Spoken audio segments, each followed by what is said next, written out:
when I went to Kenya, I had the blessed and honored opportunity to visit. Um, I immediately knew the difference in air quality. That was one of the first things I noticed getting to Nairobi's airport is just how much better the air quality is over there.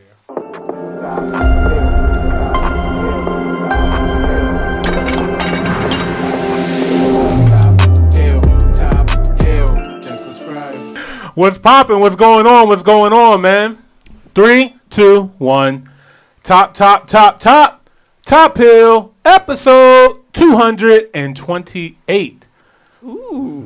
Welcome to another episode of the Top Hill Live. This is your boy, Mr. Top Hill Live, a.k.a. Imani Raw. And I am D. Carmen. D. Carmen in the building. Yes, sir. Let's get into it, man. Welcome to another episode, guys. If you guys don't know, this show is all about bridging the gap between the culture, bridging the diaspora. This is the hub right here, man. We're going to learn from each other, grow with each other, and build with each other. You hear me? All right. Let's get right into it. I have a much better understanding of the man, Ibrahim Traore. I don't care what YouTube says or ChatGPT says or whatever the internet says. I'm going to say his name. I'm going to say his country's name. It is what it is. I think this topic is just way too important to not really give it its just due and to actually realize what's going on. Because, for you guys, you guys have to remember we're in America. So when we type in things and we search for things, it comes up different from when you guys type and search for things. Okay. So it took me a little bit longer to figure out truly who this man is, what this country's about. And this episode, we're going to dive a little bit deeper into that. Before we get into that, though, I did make a promise, and I'm a man of my word. You know what I mean? So shout out to Alvin. Shout out to Kenya. I said that I'll definitely get into this video first. Shout out to Kenya, man. You guys know I love you guys. I miss you guys every day. But yeah, so this is from TRT World. This is Climate Frontlines. How is Kenya exploited and greenwashed? I mean, we were just talking about green. I don't know what greenwash means, but Greenwashed. It's very interesting. I don't know what to expect from this. So, it has like the definition for climate change. Like, no, how about you let us know what greenwash means? Right, exactly. Like, no, we know. Yeah. Anyway, if you guys are new here, don't forget to like the video and subscribe to the channel. We greatly appreciate it. Let's get into it. Check the trash. Oh, Africa. Do you ever wonder where Europe's and wanted clothes end up? This is where they end up. I always did. It's coming from London. Because I donate so many clothes. Oh, the donations? Yeah. Yeah, because I'm like, I feel like someone's going to wear this. Like, I think, I don't know. Donations. I could be wrong, but the way I think it's like picked over first by like our, children and youth in the, the system. Red Cross or whatever. Oh, no, not Red Cross. The foster care system. Oh, okay, yeah. And, oh my God, no. And then the stuff that they want, they ship overseas. Okay. Okay. Mm-hmm. Yeah. Mm. Or I guess not just to children, but like, homeless people. And then then they send it again. And then maybe the stores pick over anything with tags on it. Yeah. Well, no, I think that's like liquidation. This might be different. But either way, I think after it's picked over, they send it over there. Got you. Okay. So like the leftovers. Yeah. They love giving us leftovers. No, because definitely I don't want to sound disrespectful. They already think we're disrespectful. We're long gone. Since I'm here, yeah. I just feel like, you ever watch some of the stuff in other countries, and it just kind of looks like they're a generation or two behind. Yeah, for sure. But that's not just Africa. That's many places. Yeah, for sure. But a lot of the stuff seems already worn. Oh yeah, for sure. So I'm like, yeah, slim pickings. For sure. So do you guys order online stuff? I guess if you're more wealthy, maybe, but yeah, it depends on the country and its economics and stuff like that. I know Steiger mentioned to me before when in South Africa, like they have Zara and H&M. Well, that's South Africa. That. Like South Africa is like LA now. So. Yeah. So yeah, I think it just depends on the country. I mean, even in Kenya has some really nice things as well too. So yeah, I think it just depends on where you go, their relations to the rest of the world, and their economics and stuff. So yeah.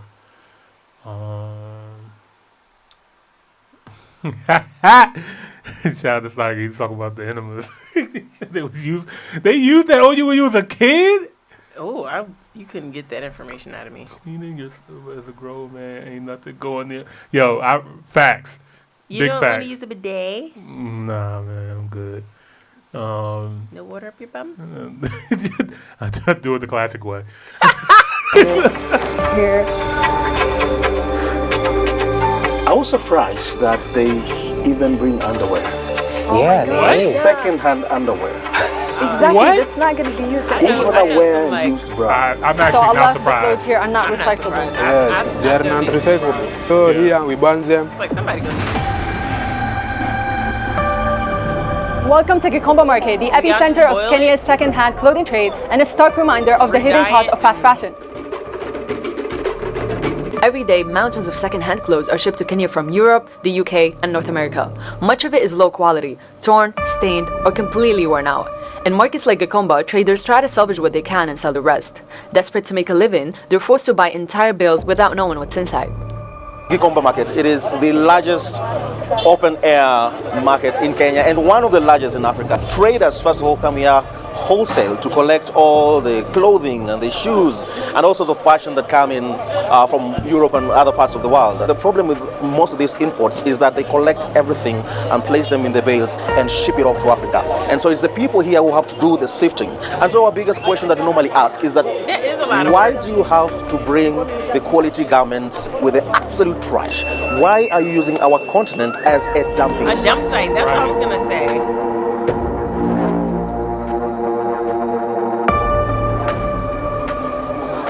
You can see there's like hundreds and hundreds of bales of Like a clothes better here. way to, like, And most of them are shipped from China, Europe, Canada. Yeah, Like like send it to China. Yeah. They'll make some good use out of it. They fuck around and be like, yeah, this house was made out of old recycled clothes. you know, I'm thinking. They always say another man's trash is another man's treasure, right?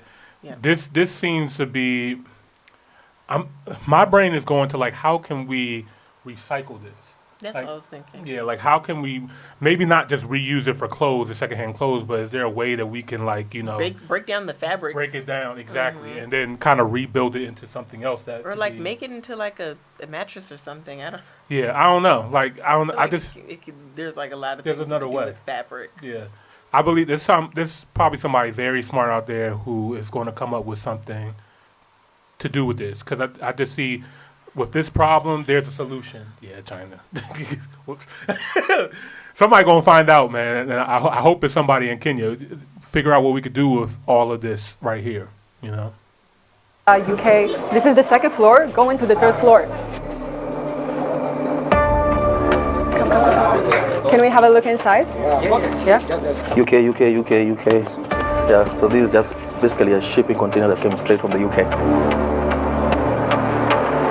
Kenya Oh, that was a comfort. uses almost, I think, over 32 billion Kenyan shillings to bring these. These are the traders using their own money to bring all these clothes here. And once it gets here, they open it up, then they get surprised. I mean, what's the point of sending to Africa urine-stained bed sheets? Because they will open and you'll find good quality bed sheet, all quality bed sheet, completely useless bed sheet. Should have been disposed of a long time ago. Yeah. We buy the best for Nairobi, and if someone forces you to take anything that maybe you cannot sell, you can take just a few bales. So they do force on you. Yeah, sometimes because they have a lot of bales. They have backlog. People don't question, why don't we see all this waste in the UK, in Canada, in Germany, wherever? Where does it end? It all ends here. Shout out for them for even trying to be like, no, like this is not good This quality is stuff. not. Yeah. Like to try to filter it out. Like you have really good clean stuff, mix it with bad molded bad. Like it I was ruins say, everything else. Even when it comes, I don't know. It's like just throw it away at that point. But you can't necessarily always blame the person who donates it because I'm sure a lot of stuff happens in transport. That too. Yeah, that's true. Or in between. Yeah, it makes me like pissy sheets. Yeah. Like some people just dirty and they just I don't know. Maybe they thought it was gonna get washed before. Some shit you can't wash out, man.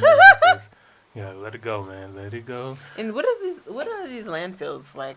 Yeah, I feel like we're about to dig into that next. Like I give the Goodwill. That's like a donation spot that we give out here in the U.S. I give the Goodwill like every year, all the time. I gotta learn how to put that on my taxes. I've given them about cool $10K worth of items. Yeah, get that receipt easily. Get that. I get that receipt every single time. They leave it blank for your boy. You hear me? Like leave it blank. I can get creative. Anyway, never mind. I put exactly what I actually donated. Ain't gonna get me. All right. Now in this part, let me show you where most of the clothes from Gikomba market eventually end up. This is the Ndora dump site, one of the largest landfills here in Kenya. A significant portion of the waste here is clothing. And as we all know, these textiles take decades to decompose, leaching harmful chemicals into the soil and the water. I was thinking that, I'm like... Let's take a shortcut, this place is big. Like, how do you dispose of waste? This is dump site, but here, they bring those things that they are recyclable, they can't be recycled. So a lot of the clothes here are not recyclable? Yes, they are not recyclable. So here we burn them, we move these buttons, metal, because they are metal, we take it them. That zip, this one here. Yeah, and the textile you burn it? Yes, we burn it, because they cannot be used.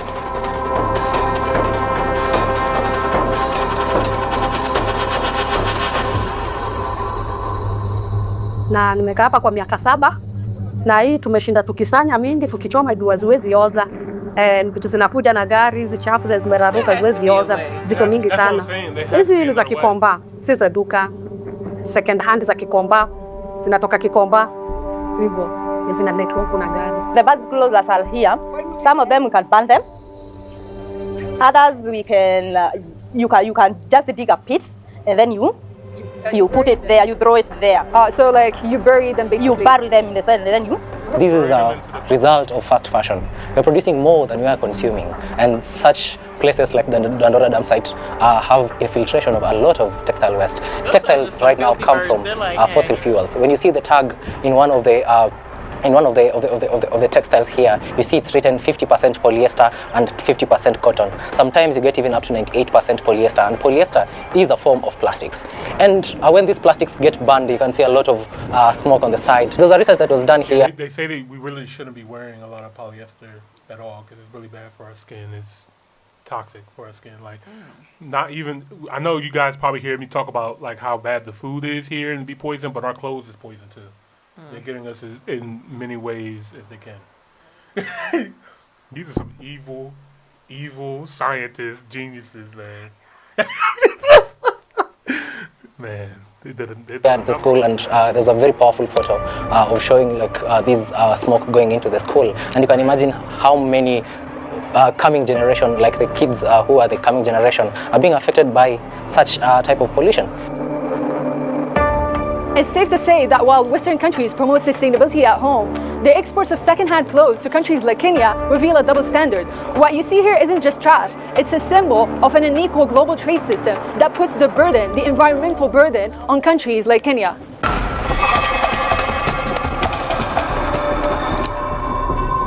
Our next stop is Kilifi, a coastal region in Kenya where carbon credits have become a growing industry. Big tech companies are buying up land here, partner with local projects to offset their carbon emissions thousands of miles away from their headquarters. But what does this mean for the communities living in Kilifi?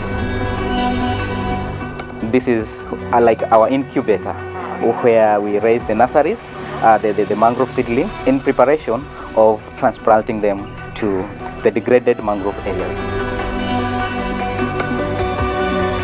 Just for context, carbon credits are meant to offset a company's carbon emission by investing in projects that capture or reduce carbon elsewhere. So essentially, they're polluting in the US or anywhere else while paying for carbon reductions here in Kenya. Look at what Tesla, look at what Shell is doing. The amount of money that they are putting into carbon credit Yet they're the ones who are polluting. They're the biggest polluters. These people are just going on to pollute, and yet they feel like when they run to Africa, they're going to have a safer space for them to hide that they are doing good thing, and yet they are being given a certificate. I'm cleaning the air in Africa. Why in Africa? Why are you not cleaning your own area? Why are you not cleaning the US or the Japan or the China where it's so much polluted? Kuna mashirika ambayo yametuathiri sana katika maeneo yetu. Kwanza kwa sababu mimi ni mvuvi, nimeona kwamba hata samaki wenyewe wamepungua katika hii bahari yetu kwa sababu ya uchafuzi wa mazingira. Na halafu wanachafua, halafu wanakuja kwa ajili ya kutafuta carbon credit. Na sisi kama community, manake kama mimi kiongozi, hilo jambo silipendelei kabisa kwa sababu limetuathiri hapa. Mara nyingine huwa watu wanafurushwa kwa sababu wao wafanye kazi yao ya kutafuta hii carbon credit. And to be fair, some projects do bring tangible benefits to local ecosystems and people, creating jobs, restoring degraded land, and supporting biodiversity. We are working towards mitigating the effects of climate change because one thing with mangrove, it has 10 times ability of absorbing carbon dioxide compared to other variety of trees. Na nimesikia kuna makampuni zinakuja zinanunua mashamba na hatuelewi zaidi sana kitu wanafanya, lakini kuna vitu mambo na bahari, fanya fishing more than 10 years, lakini zamani si kama sasa, samaki wanaenda kipungua.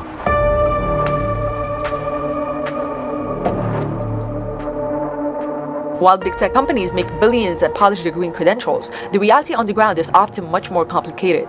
These projects can lead to land grabbing, where local communities lose access to the land they've relied on for generations, land they've farmed, grazed livestock on, and called home for decades. Whether the land is government-owned or privately owned, governments often allocate it to foreign companies for carbon credit schemes, displacing communities without proper consultation or compensation. The poor farmers need to be empowered. They need to create awareness about carbon credit because they don't know what will this farmer benefit from.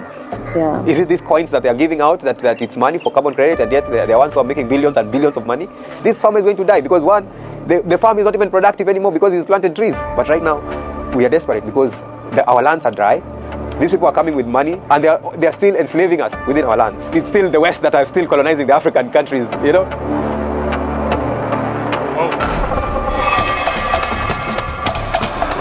At the end of the day, the climate crisis isn't just reshaping lives in cities and towns. No, say it ain't so, man. It's also devastating the animals and ecosystems that call this region home. Across Kenya, wildlife is facing unprecedented challenges: habitat loss, food shortages, and the constant threat of extreme weathers. The park is divided into 3 ecosystems. We have the forested ecosystem, which is up there. We have the open savanna. We also have different water points. Rivers flowing through the park can also carry hidden dangers. Toxins from polluted rivers and cities travel here, poisoning the water and the life it sustains. And it's a chain reaction. Polluted water affects the fish, the plants, and every animal that depends on it. The smoke is seen on a daily basis. When you see big smoke like that, you definitely know that it will affect the climate because it's a type of pollution. Inside the park there are different water points. So this river flows from one of the water points above this on the other side, which is known as the Nangolomon Dam. If there's a lot of waste around the Nangolomon Dam, the waste will be carried through this river, this small stream, and at the end of it all, it will end up on another water point around the park. One of the things that we see is extremities in weather patterns, where we have a lot of droughts and flooding all at the same time, and these have a big effect on wildlife. Just the other day, last year, and some other times, we have mass die-off of animals. And we think this is attributable to climate. We are seeing in our own lifespan our habitats getting drier and getting dry. You notice this when you look at the rivers, for example, they're drying up. When you look at the wetland areas, they used to have water and things like that. They're drying up. The habitat is becoming more harsher. Kenya's story is just one piece of the global climate crisis, showing us how decisions made far from here impact the lives, landscapes, and ecosystems. But it also reminds us of the resilience of communities, the importance of nature, and the urgent need for change. This isn't just Kenya's fight, it's all of ours, because at the end of the day, the ripple effects of the climate crisis reach us all.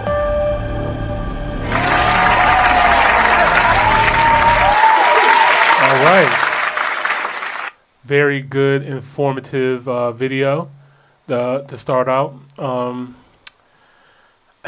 I did not know about this, to be honest with you. When I went to Kenya, I had the blessed and honored opportunity to visit. I immediately knew the difference in air quality. That was one of the first things I noticed getting to Nairobi's airport, is just how much better the air quality is over there compared to here in the United States. And to see a video like this, to like know that they have these kind of landfills with that can harm their ecosystem and still have great air quality, blows my mind. But also, you want to preserve it. So it's great that we're shining a light on it as well too, and figure out what is the solution to this problem, because there's got to be one. You know what I mean? I know they said that burning and polyester, it can be an issue because it's plastic, polluting the air. And then when you burying it, I mean, you're letting the earth do its job to try to take care of it, but that takes decades. I feel like there has to, like, as much, like, nuclear war and all types of weird shit that we got going on in this world. There's some chemical that will break all of that down. I agree. Yeah, I agree. Now, having it itself is probably, like, very dangerous. The issue, yeah. But if it exists, then disintegrate it. I'm sure it's not that easy because clearly there's like mounds of things. Yeah, for sure. But also, I feel like there has to be a way to repurpose this stuff. Yeah. And I feel like because this is like the uglier side of consumerism that you don't see as much. Right. It's because countries like ours and like, the UK and the United Nations hide this stuff and kind of, like he said, dumps it in Africa or dumps it in smaller countries, and it's just like out of sight, out of mind. Yeah, they don't want to deal with it. Produce. Yeah. And definitely now more than ever, I feel like we're in a state in the world where everything is being pushed in our faces for us to buy. Yeah. And then before we know it, like, it's going to be used up, and then we're going to be rationing, and it's scary times. Yeah.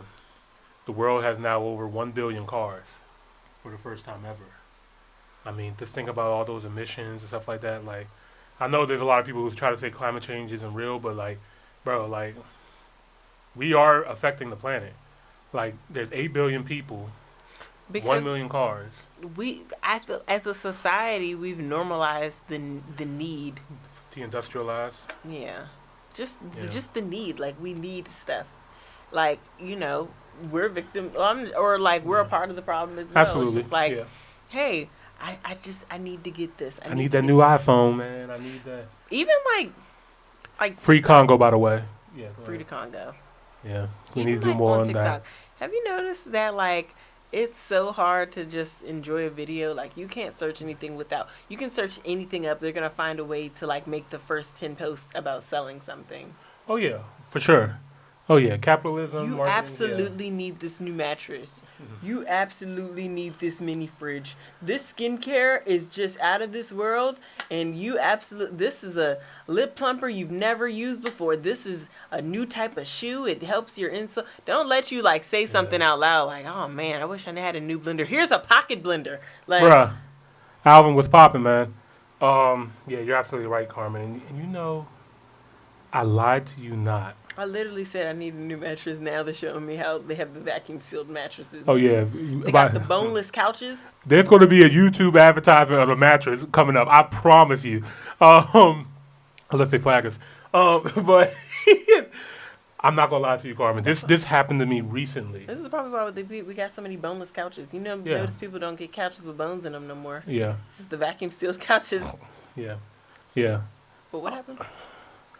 I was thinking about this. So, I mean, we all know about, I don't know if you guys heard of this thing called Neuralink, where Elon Musk wants to create a chip that we could put in our brains. Yeah, I've heard about that for a while. Yeah. Now, I'm thinking... I originally heard about it actually in 2019. Yeah. Before, like, COVID or anything. I remember, I tell this story, like, briefly. Don't forget where you're at. I just have to say I'm it. here. But I, like, met a Catholic priest randomly at the mall with his wife, and they were just like, hey, they're going to try to put chips in you, and this is the Antichrist, and it's coming from them, and, you know, I can tell you have a pure soul, but just don't let them get you whatever you do to put that chip in your body. I was like, what are you talking? There's like, it's going to be a sickness. There's going to be a bad disease. Everybody's going to be sick. Everybody's going to be affected by it. I lied to you not. Not even 6 months later, COVID happened, and I started hearing more about this chip ordeal, and I think they started doing it in, like, Sweden or something like that already, like, normalizing it. And that was back then, so I can imagine what they got going on overseas now, because I noticed that when it comes to said chip, it's already happening overseas, but we don't get a lot of media about it. Right. Yeah. Oh, shoot. Shout out to Promise. What's going on? Greetings from Burkina Faso. My name is Promise, but I'm living in Burkina Faso, and I love your videos. Yo, thank you so much. I greatly appreciate it. This video, stay tuned. We're going to do some videos on Burkina Faso, man. I love what is going on out there, man. And, yeah, so we're going to get into that in a minute. When it comes to the chip thing, right, and just marketing, they want to sell. They want to make money. They're greedy, okay? So they understand that keep throwing things into your face until you buy is the reason why a lot of fast food restaurants use the color red, certain things. And I literally thought of this, right? I was looking like, I was thinking about getting some gold, right? Like I was looking at getting into some Hey, Lord. Lord, what's popping, bro? What's going on, man? Is it some gold? Yeah, I was trying to get some gold. So, like, you know, I like accessories and stuff like that, too, like necklace, chains, bracelets, stuff like that. And I was like, yeah, I need to get that. As soon as I popped up Instagram, I never said this out my mouth. Yes, it's in your head. It's and, in like, people your keep head. trying to convince me, no, you probably, like, subconsciously said it. I was like, no, man. the fuck, I didn't. No, man. Because, like, even my patterns of what I be doing, like, I don't be trying to buy stuff randomly. I just randomly had this thought and it came up. Do you watch Black Mirror? No, Have you seen the new season? No, I haven't. Oh, well, you have. Have you seen any season? No. Are you fucking serious? I heard of it. I never Money, watched it. come on. I don't. Bro, you know I don't even Where watch do I TV. have- I didn't even finish the last season. Right. But either way, long story short, to make a long story short, this, you know, every episode's different. It's like these different, you know, the concept of it. Okay. So, one of the episodes was like, I think they found a way to like put a chip or something in the girl's brain to like make her get rid of her like brain tumor. Okay. But the side effects of it was that like she got random ads in her brain. Oh shit. And she could only escape the ads if she upgraded premium. Oh my god, bro! Imagine if you just try to think, and it's like, hold on, let me sell you this advertisement, but in your mind, like, and then it gets better because she couldn't leave out of a certain jurisdiction unless she got premium plus, so she couldn't take trips. Like, unless she got premium. But mind you, paying for the subscription originally was already kind of breaking the bank for her. Yeah. So then they had to keep upgrading to leave out of the city to not get, because these ads would come on so much it would ruin her life, because she would just be like talking and it would randomly be like, does your back feel like, she would just like go into ad mode. Like she would say it out loud and she wouldn't remember anything. It was crazy. This is coming. I ain't gonna lie. This stuff may sound like super sci-fi type of stuff, man, but they're working on stuff like this, man. They are doing this, man. Yeah, very, very scary to think about. And yeah, man. So, Alvin, thank you for sending this video, by the way. Got our brains thinking, you know what I mean? Absolutely. Needed that. Yeah, you know. And we've been putting it off and shit. Yeah, yeah. Shout out to everybody in the comments. How y'all doing? Yep. He said Nairobi real estate market is popping. We need to check out investment opportunities out there. So many Black Americans are going in big. Yeah, man. I ain't gonna lie. I might be one of them. All right, I ain't gonna lie. I'm giving you guys the exclusive right now. I've been doing research, man, of investing into Africa and looking into real estate and stuff like that, and just what makes the most sense.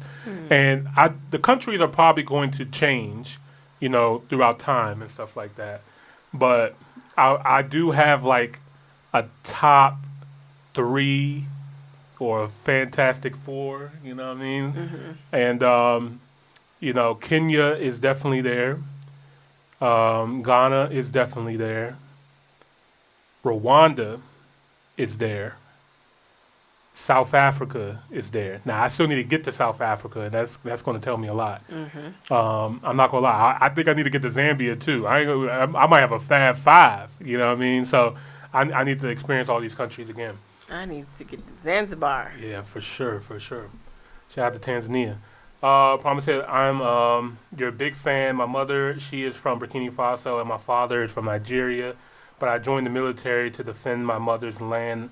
America will not tell us what we will do. We're going to get into it, man. All right, let's get into the next video, but I'm going to give them another round of applause. Shout out to Kenya, man. They're ahead of the curve. And it makes you think, like, if they're doing this to Kenya, imagine, like, all the other places. Man. Right. The place, like, because Kenya, in my opinion, is, you know, not a third world country. But didn't they say Kenya's about to be the new Singapore? Yeah. Like, so if that's what, Singapore's strict as hell. Yeah.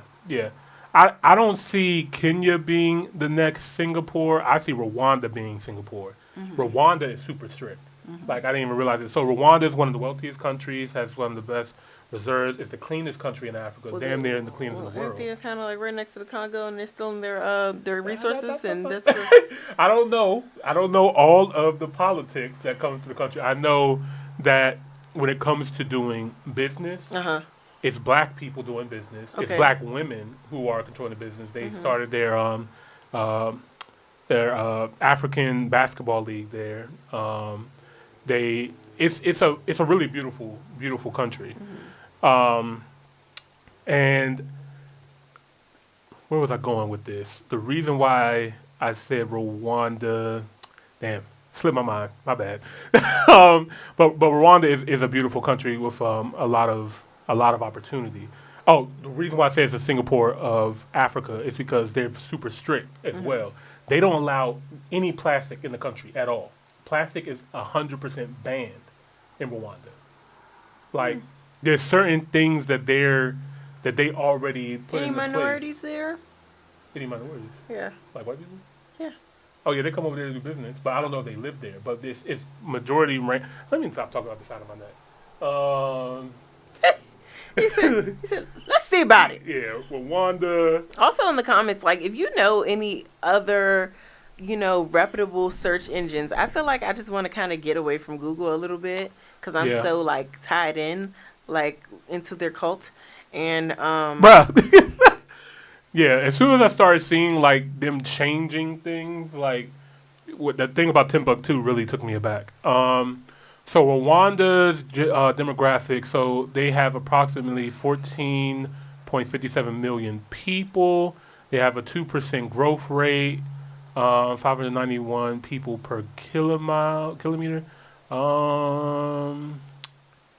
Let's see. I want to know. You know what I'm trying to get to. Ethnic. Predominantly Hutu, and then Tutsis, Twa. Okay, languages. Okay, where?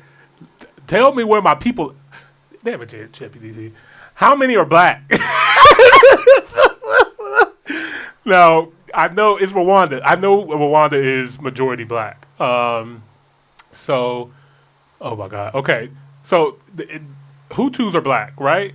Search engines are dying. Period. And are using mostly AI. Yeah, and clearly AI doesn't know what I'm trying to say right now. They said, this is touchy. Right. You see how they try to answer the question with the same question answer? Right. You're like, brown-skinned folk. Now, I will say this too. Maybe you should ask, what's the European population? It's all caps for me. I'm crying.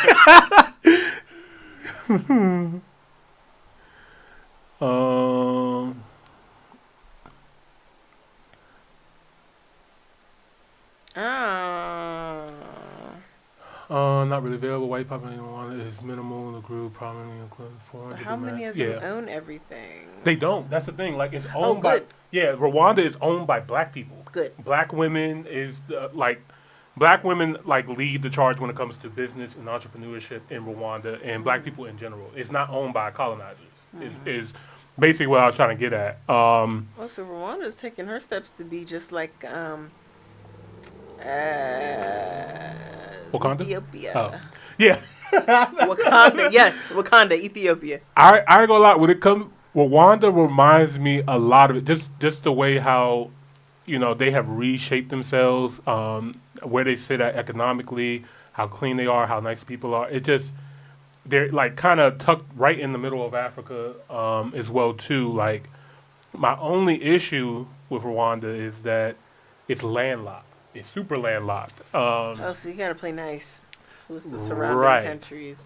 Right. So, okay. You guys already know me, man. I'm a snack time. Canada big as hell. It's actually a lie. So the closer you get to the top, they stretch it. Canada's actually not that big. The same way, like, see how Greenland looks just as big as Africa? Mm-hmm. Greenland is like the size of the DRC, if that. Oh, okay. So they just stretch it out the further you get from the equator. This is what white people did to make them look more dominant and make black people look more minimal, because black people live closer to the equator, so they shrunk it. But anyway, quick fun fact for you guys. Okay. So Rwanda is this little country right here. Mm-hmm. I guess they have like a lake nearby. Yeah, they do have this lake. Which lake? Is there like a canal that goes from there? I was thinking that too. Like, can you escape? I think this. Okay. Oh, there's all types of goddamn lions and tigers and bears through there. Yeah, basically, they will have to play nice with Uganda, Kenya, and Tanzania, because they are considered part of East Africa. Friendly neighbors. Yeah, they do. Like, so, Uganda's cool, Kenya's cool, Tanzania's cool. Not too familiar with Burundi. What? Burundi? Yeah. Burundi. While we here, man, we're gonna get to the next video, but Congo is big as hell too.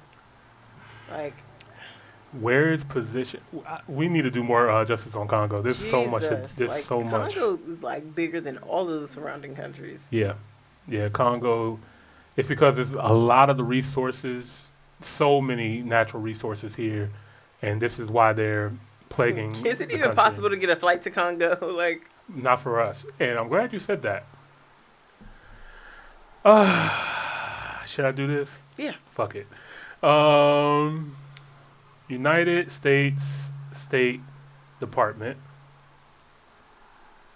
travel. I found this very interesting. Okay, I'm about to stop how do I stop using ChatGPT? Just take me to the site.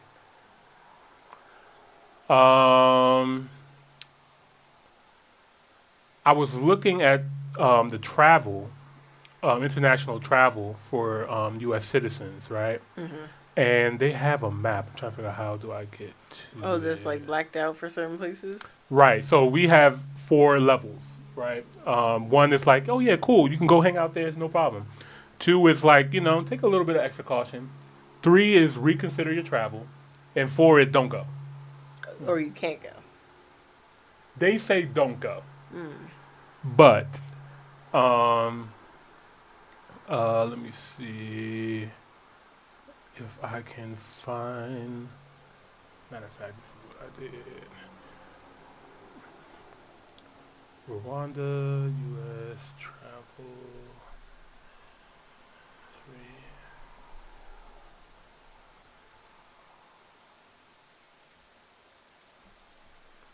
I wish they just gave me the option, because I am kind of so used to Google. No. Okay, here we go.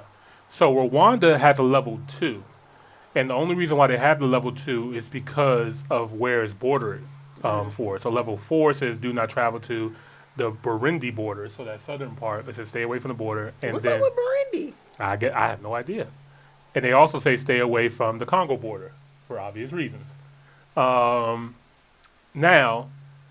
you know me, guys. I like maps. So I was like, what other countries in Africa are like this? And what are the safest places? Oh, they got it. The whole Congo's red? Oh yeah. Super red. Now.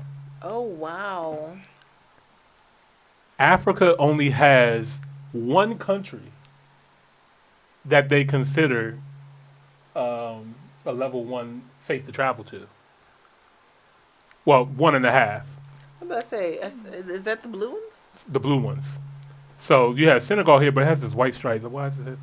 Contains areas. Okay, so Senegal is actually, surprisingly, did not know this, that the State Department said, okay, yeah, Senegal is super safe. This is probably for Caucasians, okay? I agree. I agree. Because how the hell is Kenya yellow and South Africa yellow? And Ghana, the most safest, nicest, friendliest people. Why is Ghana? But you know what? I guarantee you it's only because what's that other country all the way at the top? Up here? Yeah. R.I.P. Gaddafi. That's Libya. Okay. So, for obvious reasons, then Sudan, Somalia, Congo, and then this is Central Where's Africa. Burkina Faso? Burkina Faso is right here, also in red. And I think, honestly, the only reason why Ghana is yellow is because it says... It's neighboring? It's because it's neighboring Burkina Faso. So... Higher risk is crazy, like... Yeah. Can you just, like... zoom out just a little bit? I just want to see the surrounding... Oh, the other countries around the world? Oh, the whole Russia? The entire Russia? Oh, yeah. Oh, we can't go there. Yeah, all of that, Russia, North Korea. So is it one of those things where it's like, if you can't get a flight there, you have to get a flight somewhere else and then go there from that other place? I mean, this is... Or can my U.S. passport only take me but so far? So, yeah, so great question. So your passport, and this is why a lot of people do go for dual citizenship, because they try to get another passport where they can have more flexibility to go more more places. You should be able to travel wherever the fuck you want. You would think so. But and this is crazy. And this is why I say we are privileged as Americans because we have a very strong book. Our passport... I thought Canada was beefing with us. Throw a maple leaf at us. The kids. They cooling. They Canada. It's like, man, they just tripping for 4 years. Wait for them to get out of here. Yeah. But yeah, so we are only allowed to go to but so many countries. But we are allowed to go to a lot. We can actually go to more African countries than some Africans, which I know is they crazy. They kind of treat Nigeria some type of way. Yeah, unfortunately. Let me dig into the comments real quick, and then I'm going to get back to you guys. Shout out to the sub, Hanker. I gotta take a look at this map on some free time, because I kind of got to dissect some of this. This was very interesting to me. I heard Russia was cool. Not with us. I don't know. With Burkina Faso. They exactly. That's why they both red to us, because they're the ops. Is Russia as big as they make it seem? No, it's not that big. It is one of the largest countries in landmass, but majority of Russians just live right here. All this is like Siberia, frozen tundra type shit. Like, it's just a lot of ice and cold shit. But they mostly live like closer to Europe and over here and stuff. So, but yeah. I gotta be more stuff over there. They probably got some bases. And they found some aliens over there. Do they have islands? Like, is any place? I'm all over the place, money. I'm just like, no, you good. Because you see, like, over on the side, like, they got those are cold, clearly, but. Yeah, this is the Arctic Ocean up here. So, like, technically, you can leave here and end up here. Like, if this was a spherical, you know what I mean? So, because of the ice melting, a lot more travel is going to start happening throughout the Arctic Ocean. Are they melting it on purpose at that point? Some say yes. Because it will benefit a lot of the European and North American more trade. More consumerism. Yeah, it'll be a lot cheaper to trade. Because the other side of Russia is right there by Alaska? Mm-hmm. Yep. Is there like a bridge? I feel like you can walk right over there. Certain times of the year, there's an ice bridge where people can just walk over. Is it? Sarah Palin said she can see it from her house, remember? I can see Russia from my home. Yeah. But one thing that did stand out to me about this map is that the only country that is blue, even regardless to being neighboring to the Congo, is none other than Zambia. Very interesting. We just started learning about Zambia. So I I'm surprised that I don't know more about this country. Right. You know what I mean? Like, it's super safe. The people are amazing. It's ranked number 2 of one of the most beautiful places in the world. Why? And especially as long as we've been doing time, why am I now just diving into Zambia? So we're gonna dive in to Zambia right now. I'm gonna get into you guys. Dive on in. I'm gonna get. I'm gonna get into you guys' comments real quick. He said, "Where are you from?" We're from the DMV, man, USA. Is it true Rwanda is developing very quickly because of the president? He is actually trying, but the Congo is a disappointment to me as a Pan-African person. Pan-African is disrespectful to Rwanda. Yeah, so Pan-Africanism, I mean, it's clearly, underlining in what Top Till is about too. It's just basically the unifying of all African people around the world. Shout out to Umar. He went over there to talk. He went over there to talk to Elon's daddy.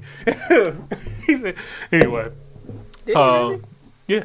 He was invited to the United Kingdom to speak at Oxford University. And Elon Musk's dad was there. They didn't tell him till the day before, so he thought it was a setup.